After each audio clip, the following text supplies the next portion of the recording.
आज का प्रश्न है, नार्सिसिस्टिक संबंध में होने वाले अन्याय और अत्याचार की पराकाष्ठा के बीच कैसे सरवाइव करें।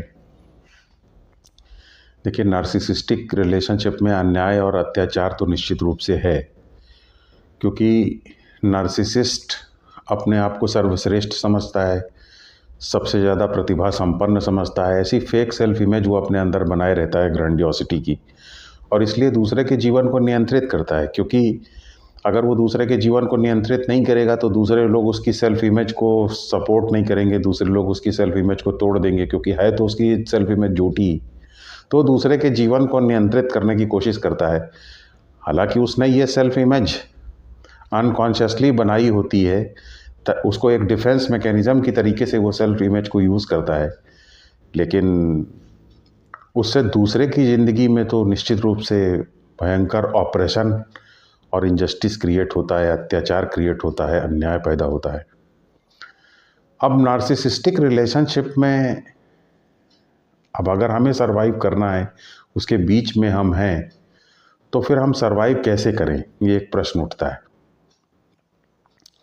तो मैं आपको कुछ सुझाव देना चाहता हूं जो कि मैं समझता हूं कि महत्वपूर्ण है।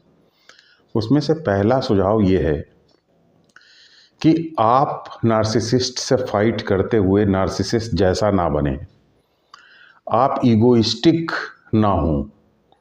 क्योंकि अगर आप ईगोइस्टिक हो गए और ईगोइस्टिक हो करके आप उसको जब जवाब देने लग गए, तो उससे प्रॉब्लम ये होगी कि आपका फिर ईगो बहुत हर्ट होगा, और अगर आपका ईगो हर्ट होगा तो आपकी लाइफ में नार्सिसिस्टिक ऑपरेशन तो है ही है, साथ ही साथ एक रिजेंटमेंट, एक क्रोध की भावना आपके अंदर आ जाएगी।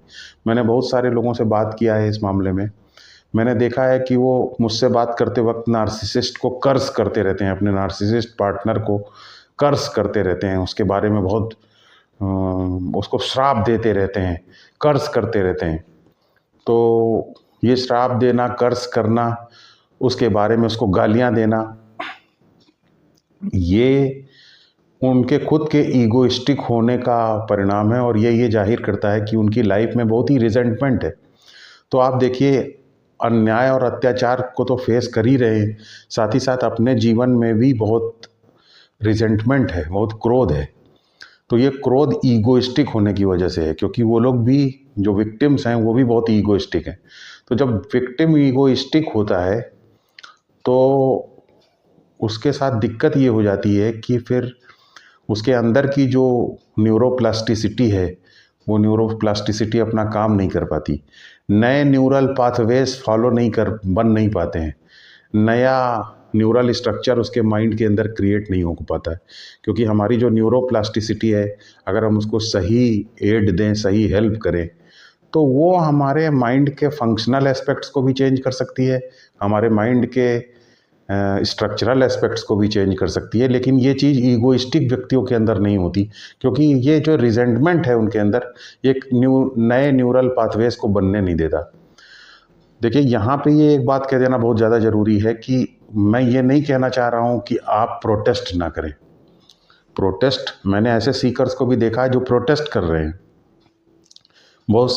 ऐसा समय आता है जब वो नार्सिसिस्ट को कड़ा जवाब भी दे रहे हैं, लेकिन जवाब आपके ईगो की वजह से आ रहा है कि जवाब परिस्थिति की ज़रूरत की वजह से आ रहा है, ये बहुत महत्वपूर्ण है। अगर वो आपका जवाब आपके ईगो की वजह से आ रहा है तो वो आपकी लाइफ में रिजेंटमेंट पैदा करेगा।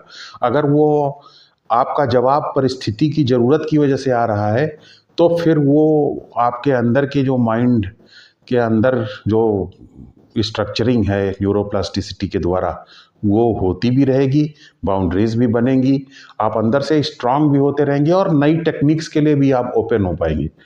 तो इसलिए मैं पहला आपको सुझाव ये दे दूंगा कि आप नार्सिसिस्ट जैसा ही ईगोइस्टिक बनने की बिल्कुल भूल ना करें।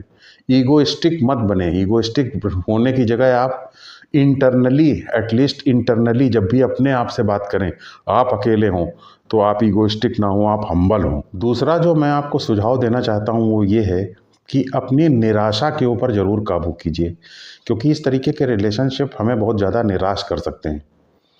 और ये निराशा सिर्फ इसी वजह से नहीं है कि हमारे साथ अन्याय हो रहा है, हमारे साथ ऑपरेशन हो रहा है, हमारे साथ इनजस्टिस हो रहा है।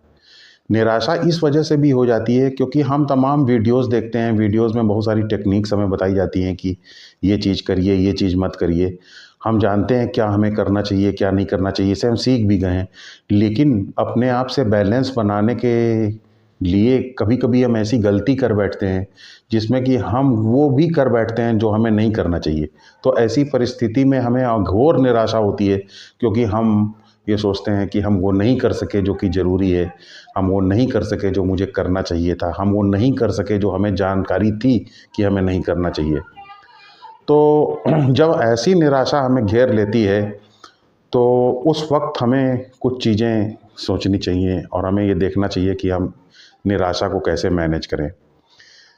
देखिए, सबको ये चाहिए कि वो अपने आप को भी क्षमा करना आना चाहिए।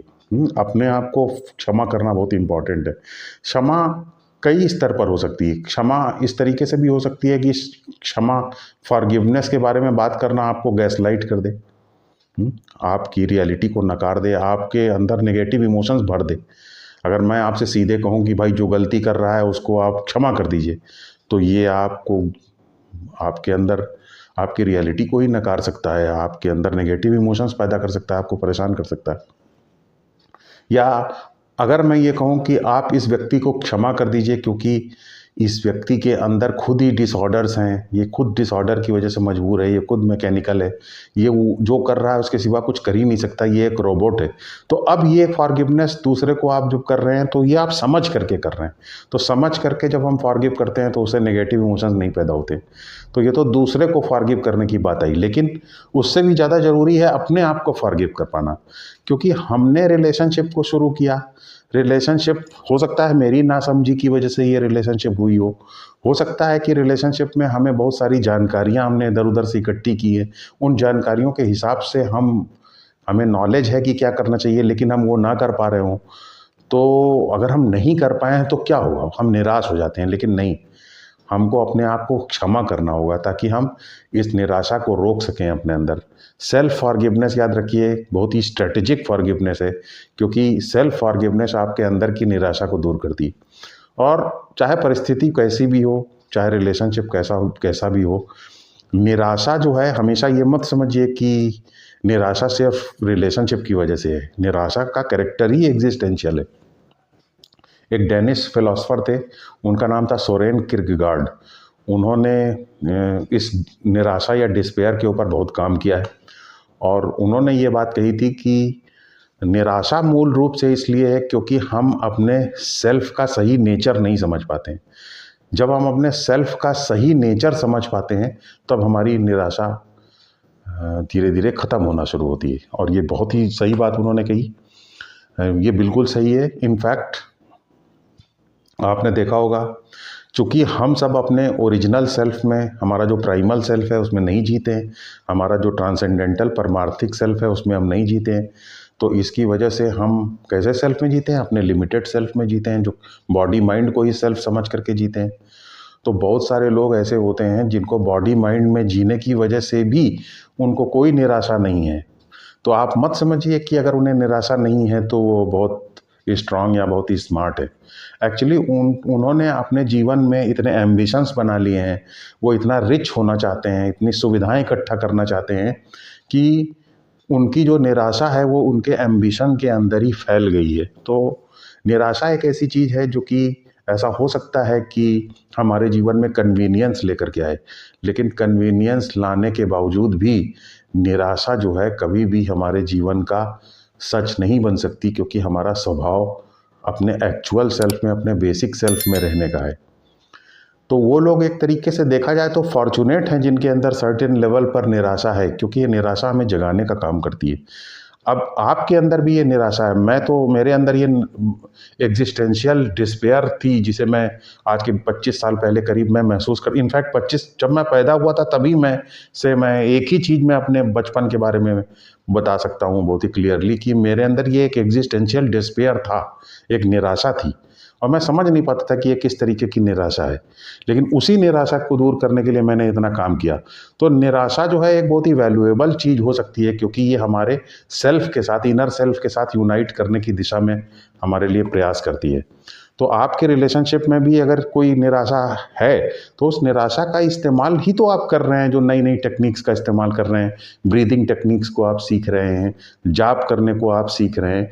ये सारी चीज़ें रिलेशनशिप के माध्यम से आपको अपने इनर सेल्फ से यूनाइट करने का काम कर रही हैं, आपके बेसिक सेल्फ से यूनाइट करने का काम कर रही हैं।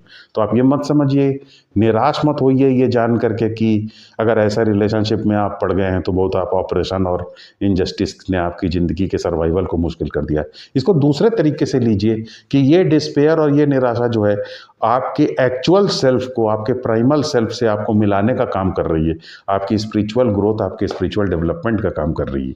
तीसरा जो सुझाव मैं आपको देना चाहूँगा वो ये है कि आपको न्यू इमोशंस या नए इमोशंस के लिए अपने आप को तैयार करना होगा। नए इमोशंस के लिए अपने अंदर एक स्पेस छोड़ना होगा, ताकि आपके जीवन में नए इमोशंस आ पाएँ। क्योंकि आपका रिलेशनशिप से जो पैदा होने वाले नेगेटिव इमोशंस हैं, यही टोटल आपके जीवन नहीं है। आपके जीवन में नए इमोशंस के लिए भी स्पेस होना चाहिए। तो नए इमोशंस के लिए हम कैसे स्पेस पैदा करें? देखिए, आपको ये बात समझनी होगी कि हमारा जो माइंड है, जब हम पैदा होते हैं, या ऑर्डिनरी व्यक्ति कोई भी हो, वो हमेशा अनकॉन्शियस होगा ऑर्डिनरी व्यक्ति, और जो भी व्यक्ति अनकॉन्शियस होगा उसका जो थिंकिंग माइंड है, उसका जो इमोशनल माइंड है, और उसका जो मसल्स वाला माइंड है, यानी जो उसका फिजिकल बॉडी है, ये तीनों एक दूसरे से कोरिलेटेड होकर के हमेशा काम करते हैं। यानी कि जैसा माइंड सोचेगा वैसे ही इमोशंस आएंगे हमारे हार्ट में, और वैसे ही बॉडी का हमारा पॉस्चर हो जाएगा। ये तीनों आपस में कनेक्टेड है। तो अगर हम चाहें भी तो नए इमोशंस पैदा नहीं कर सकते। क्यों? क्योंकि हमारा फिजिकल बॉडी के जो पॉस्चर्स हैं वही हमारे बॉडी नए इमोशंस को सपोर्ट नहीं करते हैं। हमारा जो सोचने का तरीका है वही हमारे नए इमोशंस को सपोर्ट नहीं करता। तो हमें क्या करना पड़ेगा? हमको नए इमोशंस पैदा करने के लिए हमें अपने इमोशंस के लिए ऐसा करना होगा जिससे कि हम उस फॉर्मेट में आ सकें जिसमें कि हम नए इमोशंस को पैदा कर सकें। तो फॉर्मेट क्या है? पहली बात तो हमें अपने सोचने के तरीके को बदलना पड़ेगा। सोचने का तरीका हमारा क्या है? अभी तक हम ये सोचते थे कि दूसरा व्यक्ति मेरे दुख के लिए जिम्मेदार है, लेकिन अब हम अपने सोचने के तरीके को बदलेंगे कि दूसरा व्यक्ति मेरे दुख के लिए जिम्मेदार नहीं, दूसरा व्यक्ति तो खुद परेशानी का शिकार है, वो तो खुद नार्सिसिस्टिक पर्सनैलिटी की वजह से एक रोबोट की तरीके से काम कर रहा है, डिसऑर्डर उसका जिम्मेदार है उसके व्यवहार के पीछे। मैं इसलिए दुखी हूँ क्योंकि मुझे मेरे अंदर की जो सेल्फ इमेजेस हैं वो चोट खा रही हैं, इसलिए मैं दुखी हूँ। मेरी मान्यताएं टूट रही हैं, इस वजह से मैं दुखी हूँ। मेरे डिस्पेयर की वजह से मैं दुखी हूँ, उसकी वजह से नहीं। वो तो एक इंस्ट्रूमेंटल कॉज मात्र है, बस ट्रिगर मात्र है बस। बेसिकली मेरे अपनी वीकनेस की वजह से मैं दुखी हूँ, जिसको जाप करके, बेली ब्रीदिंग करके मैं इसको ठीक कर रही हूँ। तो जब हम इस तरीके से सोचेंगे तो हम क्या करेंगे? तब फिर हम दूसरे को जिम्मेदार ठहराने की बजाय अपने अंदर रिफॉर्मेशन ले आएंगे, अपने अंदर बदलाव लाने की कोशिश करेंगे। इसे कहते हैं थिंकिंग को पलटना।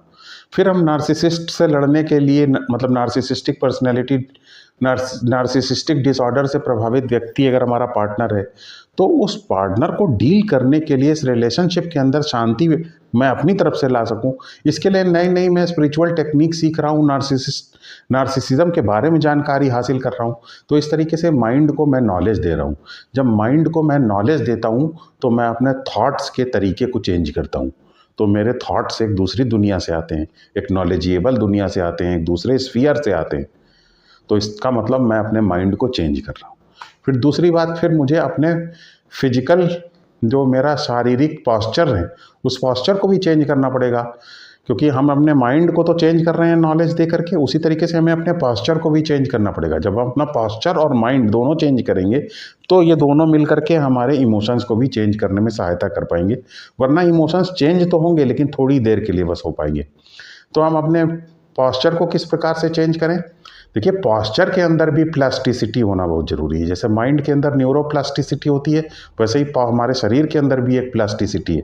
तो जानते हैं जब हमारे शरीर के अंदर हमेशा नेगेटिव इमोशंस रहते हैं तो हमारे शरीर के जो पॉस्चर होते हैं उसको ग्रिप कर लेते हैं। एक ही तरीके से हम चलते हैं, एक ही तरीके से हमारा शरीर हो जाता है, बाकी शरीर के अंदर दूसरे तरीके के मूवमेंट्स नहीं होते। तो हमें क्या काम करना है, इसको थोड़ा सा बदलना है। इसके लिए थोड़ी सी एक्सरसाइजेज हैं जिसको हम कर सकते हैं।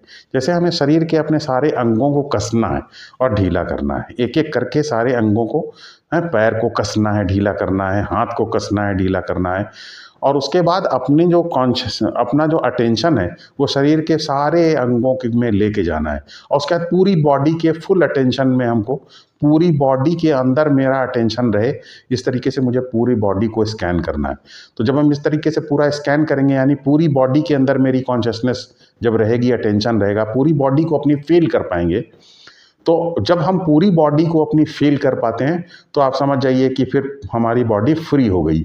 अब वो किसी भी तरीके के इमोशंस के लिए तैयार है।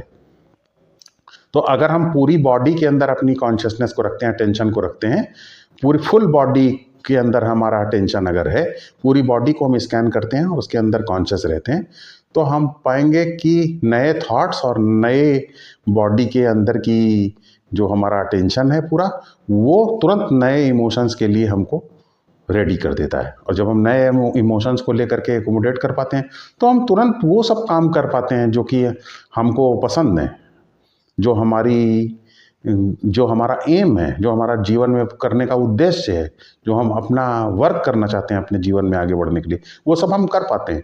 क्योंकि नए इमोशंस को हम अपने अंदर एकोमोडेट कर पाते हैं तो नए इमोशन से जुड़े हुए जो काम है वो भी हम कर पाते हैं। इनफैक्ट ये तो मैं एक बड़ी स्पिरिचुअल टेक्निक मैं आपको ये बता दे रहा हूँ। आप पूरे अपने शरीर के अंदर अपने अटेंशन को अगर ले करके जाएं और पूरी बॉडी को स्कैन करें, पहले ढीला करें, कसें और ढीला करें, कसें और ढीला करें। जब पूरी बॉडी के अंदर आपके अंदर एक हलचल हो जाए, तो एक एक्टिविटी हल्की सी हो जाए, एक्टिव हो जाए बॉडी, तो उसके पूरी बॉडी को स्कैन करें कि कहाँ पे उसके अंदर कसाव है। जहाँ जहाँ भी कसाव हो उसको रिलैक्स कर दें, पूरी बॉडी के अंदर को स्कैन करें, उसके अंदर के कसाव को ढीला कर दें, उसके अंदर अपनी कॉन्शियसनेस को या अपने अटेंशन को, पूरा ध्यान को अपना पूरा लगा दें, यानी पूरी फुल बॉडी कॉन्शियसनेस आप रखें। अगर आप ऐसा करते हैं, पूरी बॉडी के अंदर अपने अटेंशन को लेके जाते हैं, तो उस वक्त कोई भी नेगेटिव इमोशन अगर चल रहा होगा तो तुरंत रुक जाएगा। क्योंकि नेगेटिव इमोशन के लिए कोई पर्टिकुलर पॉस्चर रखना जरूरी है। लेकिन जब आप पूरी बॉडी के अंदर अपना अटेंशन लेकर के जाते हैं तो आप कोई भी पॉस्चर नहीं रख सकते। पॉस्चर जब भी आप रखेंगे तो वो कुछ जगहों, बॉडी को इस तरीके से पॉस्चर कस देता है कि कुछ जगहों पर अटेंशन सिर्फ रहेगा और कुछ जगहों पर नहीं रहेगा। लेकिन जब पूरी बॉडी में आप अपना अटेंशन रखते हैं तो फिर आपका कोई पॉस्चर उस वक्त नहीं हो सकता, क्योंकि आपका अटेंशन अब किसी पर्टिकुलर पॉस्चर में नहीं बल्कि पूरी बॉडी में है। तो ऐसे में कोई भी नेगेटिव इमोशंस टिक नहीं सकता। तो इसको भी एक टेक्निक की तरीके से आप यूज़ कर सकते हैं और इस तरीके से आप जो है नए इमोशंस के लिए अपने अंदर एक रूम बना सकते हैं। नार्सिसिस्टिक रिलेशनशिप में एक जो अगला सुझाव मैं आपको देना चाहूँगा वो ये है कि हमेशा सेकंड ओपिनियन लीजिए, क्योंकि जानते हैं इसमें गैस लाइटिंग भी चलती है। ये तो एक बड़ी नेचुरल सी बात है। जैसे अगर मुझे कोई चीज़ पसंद नहीं है दूसरे के अंदर, तो मैं दूसरे व्यक्ति को हमेशा डाउन करने की कोशिश करूँगा। और डाउन करने का एक तरीका ये है कि मैं उसकी रियलिटी को ही नकार दूँ। जैसे अगर मैं बैठा हुआ हूँ और कोई व्यक्ति जो है गाना सुन रहा है और मुझे उसका गाना सुनना पसंद नहीं है, तो मैं उस व्यक्ति से ये तुरंत कह सकता हूँ कि तुम दिन भर गाना सुनते हो, लगता तुम्हारा माइंड ठीक नहीं है, लगता तुम पागल हो गए हो। तो अब अगर ऐसे रोज़ मैं उसको पागल पागल कहूँगा तो ये मैं क्यों कहता हूँ उसको पागल, क्योंकि ताकि वो अंदर से कमज़ोर हो जाए और मेरी बात को मान ले। तो वही नार्सिसिस्ट भी इस तरीके से करता है। नॉर्मली भी लोग थोड़ा बहुत करते हैं, नार्सिसिस्ट थोड़ा ज़्यादा कंसर्टेड तरीके से इसको करता है, कैंपेन चला के इसको करता है। तो नार्सिसिस्टिक रिलेशनशिप में हमेशा आपकी रियलिटी को नकारने की कोशिश की जाती है। जब लोग बार बार ऐसा करते होते हैं तो क्या होता है हमारे अंदर, तब हम उसके ऊपर भरोसा करने लग जाते हैं। अब यही चीज़ हमें तोड़ना है। हमें अपने सेल्फ कॉन्फिडेंस को बढ़ाना है। सेल्फ कॉन्फिडेंस कैसे बढ़ेगा? सेल्फ कॉन्फिडेंस तभी बढ़ेगा जब हम दूसरों से ओपिनियन अपने बारे में भी लें। तो किसी दूसरे से हम अपने बारे में जब पूछेंगे तो वो कहेगा नहीं भाई आप तो बहुत टैलेंटेड हैं, आप तो भाई बहुत योग्य हैं, आपके अंदर तो भाई बड़ी प्रतिभा है। तब हमारे अंदर कॉन्फिडेंस पैदा होता है। याद रखिए, कॉन्फिडेंस हमेशा दूसरे के वैलिडेशन और अप्रूवल से ही आता है। तो अगर एक व्यक्ति हमको अप्रूव नहीं कर रहा है लेकिन दूसरे सारी दुनिया मुझे अप्रूव कर रही, तो थोड़ी मेरा कॉन्फिडेंस जा सकता है। तो मुझे हमेशा सेकंड ओपिनियन अपने बारे में लेना चाहिए। सेकंड ओपिनियन हमारे लिए बड़ी रिफ्रेशिंग होती है। दूसरी बात, हम ऐसे ग्रुप्स को हमें ज्वाइन करना चाहिए जो हमारी मजबूरी को, हमारी प्रॉब्लम को समझ सकें, जहाँ हमारे जैसे ही लोग हों। तो जिन्होंने इस तरीके की नार्सिसिस्टिक रिलेशनशिप में प्रॉब्लम्स को फेस कर रहे हैं, उस तरीके के लोग वो हों ताकि वो हमारी प्रॉब्लम्स को सुन सके, समझ सकें। तो ऐसे ग्रुप्स को भी हमें ज्वाइन करना चाहिए। सपोर्ट सिस्टम हमें लेना चाहिए, फैमिली मेम्बर्स का, आसपास के लोगों का, नए लोगों का सपोर्ट सिस्टम लेना चाहिए। इससे हमारी लाइफ थोड़ी सी रीडिफाइन होती है और हम अपने नार्सिसिस्टिक रिलेशनशिप को एक पर्सपेक्टिव में रख पाते हैं कि हाँ, इसका इतना ही रोल है, बस बाकी और भी मेरी ज़िंदगी है। जब हम ये बात समझ पाते हैं, नए ग्रुप्स ज्वाइन कर पाते हैं, नए स्पोर्ट्स को कर पाते हैं, अपनी हॉबीज़ को पूरा कर पाते हैं, अपनी हॉबी ग्रुप्स को ज्वाइन करते हैं, इन सब चीज़ों को धीरे धीरे करते हैं, तो हमारी लाइफ धीरे धीरे रीडिफाइन होने लगती है। और सेकंड ओपिनियन लेने से हमारी लाइफ के अंदर एक रिफ्रेशिंग कैरेक्टर आता है, जिससे कि हम अपने जीवन को ज़्यादा अच्छे तरीके से इंटरनली ज़्यादा अच्छा महसूस करते हैं, ज़्यादा अच्छे तरीके से जी पाते हैं। अगला सुझाव मैं जो आपको देना चाहता हूँ वो ये है कि अपनी कॉन्शियसनेस को एक्सपैंड करना सीखिए। याद रखिए, कॉन्शियसनेस हमेशा एक्सपैंड तभी होती है जब आप नए तरीके की टेक्निक्स को अडॉप्ट करें, नए लोगों से बात करें, नए पॉस्चर्स को रखें, नए जगहों पर जाएं। हो सकता है कि आपके लिए संभव ना हो कि आप बहुत नई जगहों पर जाएं या बहुत नए लोगों से मिलें, लेकिन आप याद रखिए कि नार्सिसिस्टिक रिलेशनशिप में आप जो स्ट्रगल कर रहे हैं, ये स्ट्रगल भी आपकी कॉन्शियसनेस को एक्सपैंड करने का काम करेगी। आप अपनी थिंकिंग को बदल रहे हैं। आप दूसरे को एक्यूज़ करने के साथ नहीं कर नॉलेज आपको ये बता रही है कि आपके अंदर एक रेडिकल एक्सेप्टेंस दूसरे को लेकर के होनी चाहिए, क्योंकि अगर आप एक्सेप्टेंस नहीं रखेंगे तो आप खुद अपने आप को जलाएंगे। ये आप समझ गए हैं। तो आप नार्सिसिस्ट को जो है एक्यूज़ नहीं करेंगे, आप जानेंगे कि अरे ये तो डिसऑर्डर का शिकार है, ये तो खुद ही एक रोबोट है। तो आप अपनी लाइफ को चेंज करेंगे, अपनी थिंकिंग को पलटने की कोशिश करेंगे। पहले आप इस तरीके से सोचते थे कि अरे ये बहुत ख़राब आदमी है, इसने बहुत गलत किया, मेरा ऐसे मेरे साथ बुरा किया, मेरे ऐसे, पहले इस तरीके से सोचते थे और नेगेटिव इमोशंस प्रोड्यूस करते रहते थे। लेकिन अब आपने अपनी थिंकिंग को पलट दिया। अब आप कह रहे हैं नहीं, ये आदमी तो खुद प्रॉब्लम में है, ये आदमी तो खुद पर्सनैलिटी डिसऑर्डर का शिकार है, ये क्या करेगा, ये तो एक रोबोट है, ये तो सबके साथ ऐसा ही करता है, कोई मेरे ही साथ थोड़ी करता है। हाँ, अब मुझे अपनी लाइफ को अपने नियंत्रण में लेना है, अपने आप को काबू करना है। मैंने भी 50 सेल्फ इमेज अपने बारे में बनाई हैं, 50 मान्यताएँ, बिलीफ सिस्टम बनाया है। वो बिलीफ सिस्टम जब लोगों की बातों से टकराता है तो उससे मुझे दुख पैदा होता है। ये बिलीफ सिस्टम वीक हो रहा है, इससे ये भी अच्छा है, क्योंकि मुझे बिलीफ सिस्टम से जब मैं मुक्त होऊंगा तो मेरी कॉन्शियसनेस एक्सपैंड करेगी। अब मैं ये बात सोच रहा हूँ तो मैं अपनी थिंकिंग को पलट रहा हूँ, स्ट्रगल कर रहा हूँ।